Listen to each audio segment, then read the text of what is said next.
I'm giving you guys a updated case study list. I'm now up to 3 with one of my clients, Mark, down at the bottom. But we'll go through the first 2 and then get to the third. So you'll have full context. So basically, the first case study at the top is one that I did where I took a Boudoir Facebook ad that I found on Facebook, tested it within my own ad account, and then at the same time fixed some mistakes that are really preventing it from performing well. And we scaled the click-through rate. So the kind of the unique CTR all is the unique number of people that click out of 1,000. We scaled that 1.6x. And this is not by changing objectives, in the meta ad algorithm or doing anything fancy just to increase click-through rate. We fixed mistakes. We can see we fixed 6 mistakes on the first one there to make our ad more relevant, more about what the negative experiences the women in our city are going through. That is, accurate and relevant to them. And then positive experiences they want to acquire, they want to have happen, and getting rid of any apprehensions they have. So we scaled that click-through rate 1.6x, which is basically ad spend efficiency. Because if we're more relevant, we're basically kind of getting more impact for the same every dollar of ads, every dollar of ads that we spend. And this first one was literally 0 rounds of testing. Simply, I'm pretty sure I know it works. Just do a 0 rounds of testing. So basically, the first thing I threw out was totally untested. No process, no methodology at all. But so we can see we scaled that. Basically, ad spend efficiency for the first one, 1.6x. And if those numbers maintain throughout the funnel, that is, could be as much as 1.6x higher ROAS. So same return on ad spend. So same ad spend, but 1.6x more revenue or more results, more profit. All right, the second one did the same thing. Fixed the original one, had 7.5 out of 10 mistakes, fixed 5 of those mistakes, and was able to scale CTR by 6.5x by making it more relevant. This one has a star because I made the ad longer, where there's actually more engagement opportunity, which is why the CTR, basically the engagement or relevance was 6.5x. That's not typical. So that's why I put a star there. It's kind of an outlier one. But again, if these numbers held true throughout the funnel, it could be up to 6.5x, more results on the same ad spend, anything like that.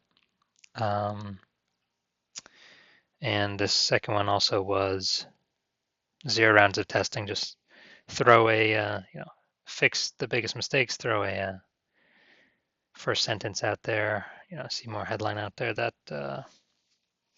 I'm pretty sure will resonate without even testing it. And so we got those results. Then third one here, my client Mark, we actually did the full 3 rounds of testing for this one. We had a lot of work to do the 3 rounds of testing. And we can really see it paid off. This one is actually a full ad rewrite. So the first 2 at the top were kind of just fixing what somebody had already, they had already been doing, fixing those mistakes in that ad. This one's actually full ad rewrite. We restarted from scratch, but I did compare it to an old ad they had run previously. And the 3-step testing really paid off. 15 points. So basically, we scaled CTR 3x. So we scaled, basically ad spend efficiency 3x. So if everything holds throughout the funnel, that could be up to 3x improvement on ROAS, on profit for each dollar spent in ads.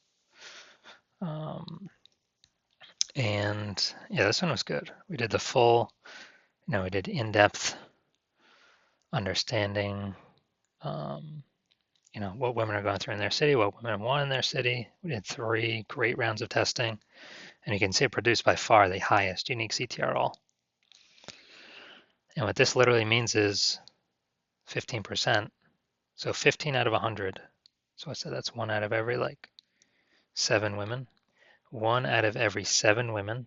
Well, we got the ad in front of 1,000 women, but one out of every 100 or one out of every 7 women that saw our ad engaged with it because we made it relevant to more women, which also means we fill up our, we also fill up our retargeting audience 3 times, 3x more women for the same ad spend. So we did really, really good with this one. Really, really happy with this. And, the 3 rounds of testing, you can see unique CTRL 15.35%. I mean, the average in the boudoir industry is 1 to 3%, which means like 1.5% kind of, well, that'd be 2%. So we're like, what are we like 7.5x, 8x better than the industry average. And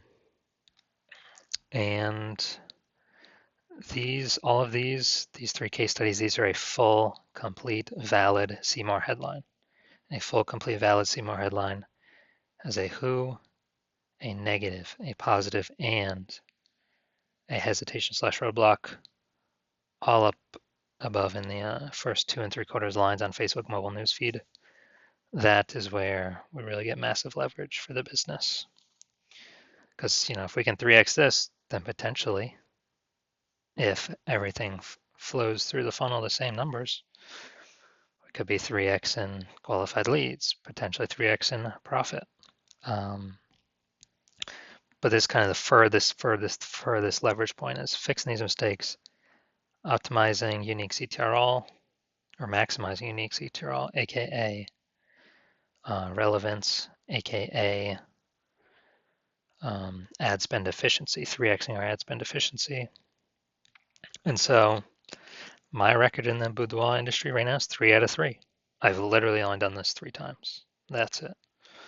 And 100% of the time I win, we get an improvement, and I'm averaging about 2 to 4x increase by making our ads more relevant, more resonant with female psychology, more working more with the Meta Facebook ads algorithm, and averaging 2x to 4x increase in unique CTRL, in that CTR metric, in ad spend efficiency, just with very, very minor tweaks, just really fixing some small, easy mistakes.